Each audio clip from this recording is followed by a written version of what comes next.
ಗಾಲಿ ಜನಾರ್ದನ್ ರೆಡ್ಡಿ ಅವರೇ ಮತ್ತೆ ಬಿಜೆಪಿ ಸೇರಲು ತುದಿಗಾಲಲ್ಲೇ ನಿಂತಿರೋದ್ಯಾಕೆ? ಮಾಡಿರುವ ತಪ್ಪುಗಳನ್ನ ಮುಚ್ಚಿಡಲು ಈಗ ಹಿಂದುತ್ವದ ಜಪ ಮಾಡ್ತಿರೋದು ಗೊತ್ತಿಲ್ಲ ಅಂದ್ಕೊಂಡ್ರಾ? ಶುಗರ್ ಕೋಟ್ ಭಾಷಣಗಳಿಂದ ಕಟು ಸತ್ಯಗಳನ್ನ ಮುಚ್ಚಿಡೋಕೆ ಯಾವತ್ತಿಗೂ ಸಾಧ್ಯವಿಲ್ಲ ಬ್ರದರ್. ಸಿದ್ದರಾಮಯ್ಯನವರ ಸರ್ಕಾರ ಜನಾರ್ದನ್ ರೆಡ್ಡಿ ವಿಚಾರದಲ್ಲಿ ಸಾಫ್ಟ್ ಆಗಿರೋದಕ್ಕೆ ಗೊತ್ತಾ?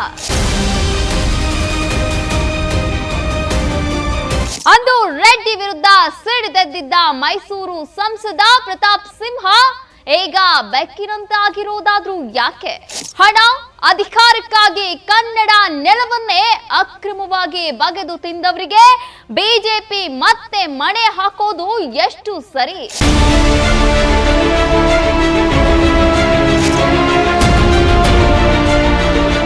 ವೀಕ್ಷಕರೇ ನಮಸ್ಕಾರ, ಸಾಮ್ರಾಟ್ ಟಿವಿಗೆ ಸ್ವಾಗತ. ನಾನು ಕಾವ್ಯ ಆಚಾರ್. ಗಾಲಿ ಜನಾರ್ದನ್ ರೆಡ್ಡಿ ಈ ಹೆಸರನ್ನ ಕೇಳಿದ್ರೆ ಮೊದಲು ನೆನಪಾಗೋದೆ ರಿಪಬ್ಲಿಕ್ ಆಫ್ ಬಳ್ಳಾರಿ. ಬಳ್ಳಾರಿ ಜಿಲ್ಲೆಯಲ್ಲಿ ಒಂದೇ ಒಂದು ಹುಲ್ಲು ಕಡ್ಡಿ ಅಲುಗಾಡಬೇಕಾದ್ರೂ ರೆಡ್ಡಿಯ ಪರ್ಮಿಷನ್ ಬೇಕಾಗಿದ್ದ ಆ ಕರಾಳ ದಿನಗಳು. ಅಂತಹ ವ್ಯವಸ್ಥೆಯ ವಿರುದ್ಧ ವಿಧಾನಸೌಧದಲ್ಲೇ ತೋಳು ತಟ್ಟಿ ರೆಡ್ಡಿಯ ಭದ್ರಕೋಟೆಯನ್ನ ಛಿದ್ರ ಮಾಡಲು ಬಳ್ಳಾರಿಯವರೆಗೂ ಪಾದಯಾತ್ರೆ ಮಾಡಿದ ಸಿದ್ದರಾಮಯ್ಯ ಇವೆಲ್ಲವೂ ಕಣ್ಮುಂದೆ ಹಾದು ಹೋಗುತ್ತೆ. ಆದ್ರೆ ವಿಷಾದದ ಸಂಗತಿ ಅಂದ್ರೆ ಎಂದು ಸಿಎಂ ಆಗಿರುವಂತಹ ಅದೇ ಸಿದ್ದರಾಮಯ್ಯ ಜನಾರ್ದನ್ ರೆಡ್ಡಿ ವಿಚಾರದಲ್ಲಿ ತುಂಬಾನೇ ಸಾಫ್ಟ್ ಆಗಿದ್ದಾರೆ. ರೆಡ್ಡಿ ಮಾಡಿರುವಂತಹ ಭ್ರಷ್ಟಾಚಾರ ಕಣ್ಣಿಗೆ ಕೊಕ್ಕುವಂತೆ ಕಾಣ್ತಿದ್ರೂ ಕೂಡ ಸೈಲೆಂಟ್ ಆಗಿ ಏನೂ ಕಾಣದವರಂತೆ ವರ್ತಿಸ್ತಾ ಇದ್ದಾರೆ. ಕೇವಲ ಸಿದ್ದರಾಮಯ್ಯ ಮಾತ್ರವಲ್ಲ, ಮೈಸೂರು ಸಂಸದ ಪ್ರತಾಪ್ ಸಿಂಹರಿಂದ ಹಿಡಿದು ಡಿಸಿಎಂ ಡಿಕೆ ಶಿವಕುಮಾರ್, ಬಿಜೆಪಿ ಹಾಗೂ ಕಾಂಗ್ರೆಸ್ನ ವರಿಷ್ಠ ನಾಯಕರು ಕೂಡ ರೆಡ್ಡಿ ವಿಚಾರದಲ್ಲಿ ಅಕ್ಷರಶಃ ಮೌನವಾಗಿದ್ದಾರೆ. ಅಷ್ಟೇ ಅಲ್ಲ, ಹೊಸ ಪಕ್ಷ ಕಟ್ಟಿದ ಸಂದರ್ಭದಲ್ಲೇ ಬಿಜೆಪಿಗೆ ಎಂದೂ ಹೋಗೋದಿಲ್ಲ ಅಂದಿದ್ದಂತಹ ಜನಾರ್ದನ್ ರೆಡ್ಡಿ ಇವತ್ತು ಬಿಜೆಪಿ ಜೊತೆ ಸೇರಲು ತುದಿಗಾಲಲ್ಲಿ ನಿಂತಿದ್ದಾರೆ. ಇಂತಹ ಬೆಳವಣಿಗೆಗಳಿಗೆ ಕಾರಣವೇನು ಅಂತ ನೋಡೋಕ್ಕೂ ಮುನ್ನ ನಮ್ಮ ಚಾನೆಲ್ಗೆ ಸಬ್ಸ್ಕ್ರೈಬ್ ಆಗಿಲ್ಲ ಅಂದ್ರೆ ಈ ಕೂಡಲೇ ಸಬ್ಸ್ಕ್ರೈಬ್ ಆಗಿ, ನೋಟಿಫಿಕೇಶನ್ಗಾಗಿ ಬೆಲ್ ಐಕಾನ್ ಕ್ಲಿಕ್ ಮಾಡೋದು ಮರಿಬೇಡಿ. ವೀಕ್ಷಕರೇ, ಗಾಲಿ ಜನಾರ್ದನ್ ರೆಡ್ಡಿ ಇವತ್ತು ಕೇಸರಿ ಶಾಲು ಧರಿಸಿ ಜೈ ಶ್ರೀರಾಮ್ ಎಂಬ ಘೋಷಣೆ ಕೂಗಿದ ಕೂಡಲೇ ಮಾಡಿರುವಂತಹ ಘನ ತಪ್ಪುಗಳು ಸರಿಯಾಗುತ್ತೆ. ಅಸಂಖ್ಯಾತ ಹಿಂದೂಗಳು ಕೂಡ ನನ್ನ ಭ್ರಷ್ಟಾಚಾರವನ್ನ ಮರೆತು ಬಿಡ್ತಾರೆ ಎನ್ನುವ ಭ್ರಮೆಯಲ್ಲಿದ್ದಂತೆ ಕಾಣಿಸ್ತಾ ಇದೆ. ಆದ್ರೆ ವಾಸ್ತವ ಸಂಗತಿ ಏನಪ್ಪಾ ಅಂದ್ರೆ ಜನಾರ್ದನ್ ರೆಡ್ಡಿಯ ಬುಡಕ್ಕೆ ಸಿಬಿಐ ಸೇರಿದಂತೆ ಸುಪ್ರೀಂ ಕೋರ್ಟ್ ಕೂಡ ಬೆಂಕಿ ಹಾಕಿದೆ. ಈ ಬೆಂಕಿ ರೆಡ್ಡಿ ಕಟ್ಟಿರುವಂತಹ ಸಾಮ್ರಾಜ್ಯವನ್ನೇ ಅಲುಗಾಡಿಸುವಂತಿದೆ. ಇದೇ ಕಾರಣಕ್ಕಾಗಿ ಬೀಸೋ ದೊಣ್ಣೆಯಿಂದ ತಪ್ಪಿಸಿಕೊಂಡ್ರೆ 1000 ವರ್ಷ ಆಯಸ್ಸು ಎನ್ನುವಂತೆ ಜನಾರ್ದನ್ ರೆಡ್ಡಿ ಕೇಸರಿ ಶಾಲು ಹಾಕಿಕೊಂಡು ಬಿಜೆಪಿಯ ಜೊತೆ ಹೆಜ್ಜೆ ಹಾಕಲು ಮುಂದಾಗಿರೋದು.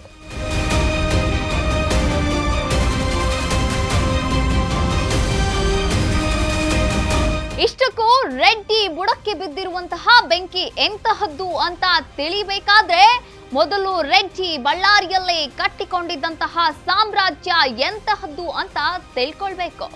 ಆ ಸಾಮ್ರಾಜ್ಯವನ್ನ ಮಕುಟವಿಲ್ಲದ ಮಹಾರಾಜನಂತೆ ಗಾಲಿ ಜನಾರ್ದನ್ ರೆಡ್ಡಿ ಯಾವ ರೀತಿ ಆಳ್ವಿಕೆ ಮಾಡಿದ್ರು, ಅಲ್ಲಿ ಭ್ರಷ್ಟಾಚಾರ, ಅಕ್ರಮ ಗಣಿಗಾರಿಕೆ ಹೇಗೆಲ್ಲ ನಡೀತಿತ್ತು ಅನ್ನೋದನ್ನ ಕೂಡ ತಿಳಿಬೇಕು. ಇದೆಲ್ಲ ತಿಳಿಬೇಕು ಅಂದ್ರೆ ಮೈಸೂರು ಸಂಸದ ಪ್ರತಾಪ್ ಸಿಂಹ ಖುದ್ದು ಹಲವು ಮಹತ್ವದ ಸರ್ಕಾರಿ ಅಧಿಕೃತ ದಾಖಲೆಗಳನ್ನೆಲ್ಲ ಶೇಖರಿಸಿ ಬರೆದಿದ್ದಂತಹ ಮೈನಿಂಗ್ ಮಾಫಿಯಾ ಇವರು ಯಾರು ಗೊತ್ತೇನೋ, ಇವರ ಕತೆ ಹೇಳಲೇನು ಎನ್ನುವ ಈ ಪುಸ್ತಕವನ್ನ ನೀವು ಕೂಡ ಕೂಲಂಕುಷವಾಗಿ ಓದಲೇಬೇಕು. ಆಗಲೇ ರೆಡ್ಡಿ ಸೇರಿದಂತೆ ಕರ್ನಾಟಕ ಬಿಜೆಪಿಯ ದಿಗ್ಗಜರಾದಂತಹ ಬಿಎಸ್ ಯಡಿಯೂರಪ್ಪನವರ ಇಂಚಿಂಚು ಭ್ರಷ್ಟಾಚಾರ ಬಯಲಾಗೋದು. ಹಣ ಅಧಿಕಾರದ ಅಮಲಿನಲ್ಲಿ ಇಡೀ ರಾಜ್ಯಕ್ಕೆ ಗಾಲಿ ಜನಾರ್ದನ್ ರೆಡ್ಡಿ ಮಾಡಿರುವ ಮಹಾ ವಂಚನೆ ಏನು ಅಂತ ಗೊತ್ತಾಗೋದು. ಇವೆಲ್ಲವನ್ನ ಒಂದೇ ದಿನ ನಿಮ್ಮ ಮುಂದೆ ಇಡೋಕೆ ಸಾಧ್ಯವಿಲ್ಲ. ಯಾಕಂದ್ರೆ 10 10 ವರ್ಷಗಳಲ್ಲಿ ಇಡೀ ಕರ್ನಾಟಕ ಹಾಗೂ ಆಂಧ್ರ ಪ್ರದೇಶದ ಗಡಿಯನ್ನ ಹೇಗೆಲ್ಲ ಹಂತ ಹಂತವಾಗಿ ಅಕ್ರಮ ಗಣಿಗಾರಿಕೆಯಿಂದ ಲೂಟಿ ಮಾಡಿದ್ರು, ಅದರಿಂದ ಇಡೀ ರಾಜ್ಯದ ಬೊಕ್ಕಸಕ್ಕೆ ಆಗಿರುವಂತಹ ನಷ್ಟ ಎಷ್ಟು? ಈಗಲೂ ಜನಾರ್ದನ್ ರೆಡ್ಡಿ ಸಿಬಿಐ ಕೋರ್ಟ್ನಲ್ಲಾಗ್ಲಿ ಅಥವಾ ಸುಪ್ರೀಂ ಕೋರ್ಟ್ನಲ್ಲಾಗ್ಲಿ ವಿಚಾರಣೆ ಆಗ್ತಿರುವಂತಹ ಪ್ರಕರಣಗಳೆಷ್ಟು ಗಂಭೀರವಾಗಿವೆ ಎನ್ನುವ ಪ್ರಶ್ನೆಗಳನ್ನ ನಾಡಿನ ಜನ ಮರೆತೇ ಹೋದಂತಿದೆ. ಈ ಎಲ್ಲಾ ಪ್ರಕರಣಗಳು ಸುಖ ಸುಮ್ಮನೆ ಹಾಕಿರೋದಲ್ಲ, ಇವೆಲ್ಲವಕ್ಕೂ ಕೂಡ ತುಂಬಾ ಸ್ಟ್ರಾಂಗ್ ಆಗಿರುವಂತಹ ಸಾಕ್ಷ್ಯಗಳು ಕೋರ್ಟ್ ಮುಂದಿವೆ. ಸಿಂಗಾಪುರ್, ದುಬೈ ಸೇರಿದಂತೆ ಹಲವು ದೇಶಗಳಲ್ಲಿ ರೆಡ್ಡಿಯ ಅಕ್ರಮ ಹಣ ಹೇಗೆಲ್ಲ ಇನ್ವೆಸ್ಟ್ ಆಗಿದೆ ಅನ್ನೋದನ್ನ ತನಿಖೆ ಮಾಡಲು ಖುದ್ದು ಸಿಬಿಐ ಕೋರ್ಟ್ ಆದೇಶವನ್ನ ಕೂಡ ನೀಡಿದೆ. ಇಷ್ಟೆಲ್ಲ ಭ್ರಷ್ಟಾಚಾರ ಪ್ರಕರಣಗಳನ್ನ ಎದುರಿಸ್ತಾ ಇರುವಂತಹ ಜನಾರ್ದನ್ ರೆಡ್ಡಿ ಅವರನ್ನ ಚುನಾವಣೆಯಲ್ಲೇ ಜನ ಗೆಲ್ಲಿಸಿದ್ದು ಹಣಬಲದಿಂದ ಅಂತಾನೂ ಇಡೀ ನಾಡಿಗೆ ಗೊತ್ತಿದೆ. ಅಂತಹ ವ್ಯಕ್ತಿ ಕೇಸರಿ ಶಾಲು ಹಾಕಿಕೊಂಡು ಜೈ ಶ್ರೀರಾಮ್ ಎಂದು ಘೋಷಣೆ ಕೂಗಿದ ಕೂಡಲೇ ಬಿಜೆಪಿ ಅಂತವರನ್ನ ಮತ್ತೆ ಪಕ್ಷಕ್ಕೆ ಸೇರಿಸಿಕೊಂಡ್ರೆ, ಹಿಂದೂಗಳು ಅವರನ್ನ ಒಪ್ಪಿಕೊಂಡ್ರೆ ಅದಕ್ಕಿಂತ ದೌರ್ಭಾಗ್ಯ ಮತ್ತೊಂದಿಲ್ಲ. ವೀಕ್ಷಕರೇ, ಕೇಸರಿ ಶಾಲು, ಜೈ ಶ್ರೀರಾಮ್ ಘೋಷಣೆ ಇವೆರಡು ಹಿಂದೂಗಳನ್ನ ಸತ್ಯದ ಹಾದಿಯಲ್ಲಿ ನಡೆಯುವಂತೆ ಮಾಡಬೇಕು. ಪ್ರಾಮಾಣಿಕತೆಯಿಂದ ನ್ಯಾಯಪರ ನಿಲ್ಲುವಂತಹ ಶಕ್ತಿಯನ್ನ ನೀಡಬೇಕು. ಅಹಿಂಸೆಯನ್ನ ಪಾಲಿಸಿ ಪ್ರತಿಯೊಬ್ಬರನ್ನ ಪ್ರೀತಿಸುವ ಪಾಠವನ್ನ ಕಲಿಸಬೇಕು. ಅದು ಬಿಟ್ಟು ಭ್ರಷ್ಟರ ಪಾಲಿಗೆ ರಕ್ಷಣೆಯ ಬೇಲಿ ಆಗಬಾರ್ದು.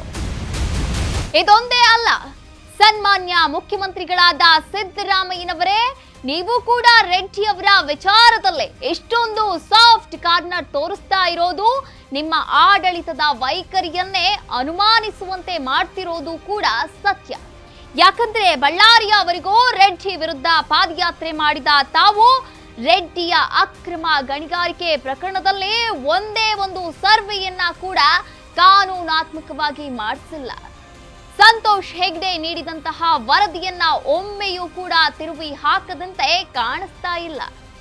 ಎಲ್ಲೋ ನೀವು ಕೂಡ ರೆಡ್ಡಿಯ ಜೊತೆ ಒಳ ಒಪ್ಪಂದ ಮಾಡಿಕೊಂಡಿರುವಂತೆ ಕಾಣಿಸ್ತಾ ಇರೋದು ಕೂಡ ಸತ್ಯ.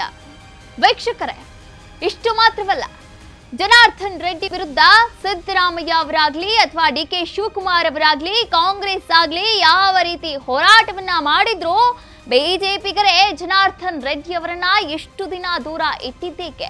ಭ್ರಷ್ಟಾಚಾರದಲ್ಲಿ ಮುಳುಗಿಬಿಟ್ಟಿದ್ದ ರೆಡ್ಡಿ ವಿರುದ್ಧ 2013ರಲ್ಲಿ ಅಧಿಕಾರಕ್ಕೆ ಬಂದ ಸಿದ್ದರಾಮಯ್ಯ ಸರ್ಕಾರ ಒಂದೇ ಒಂದು ಪ್ರಕರಣವನ್ನ ಕೂಡ ದಾಖಲಿಸಿಲ್ಲಬೇಕೆ?